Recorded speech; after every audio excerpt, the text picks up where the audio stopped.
bolaga erkaklikni ona o'rgatadi.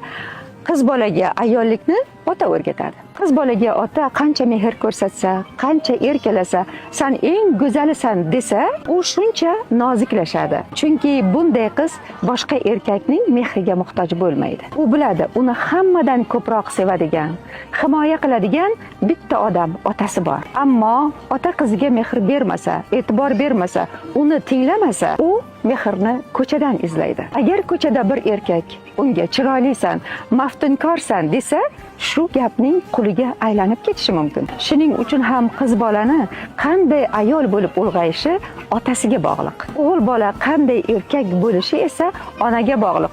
Chunki ona erkak qanday bo'lishligi kerakligini juda yaxshi his qiladi va oila shunday muvozanatda mustahkam bo'ladi. Ota qiziga mehrini ayasa, o'sha mehrni boshqa erkak beradi. Agar ona o'g'lini tinglamasa, u eshitilmaydigan erkakka aylanadi. Oila haqidagi psixologik ma'lumotlarni bepulga olish uchun Instagram sahifamga obuna bo'ling.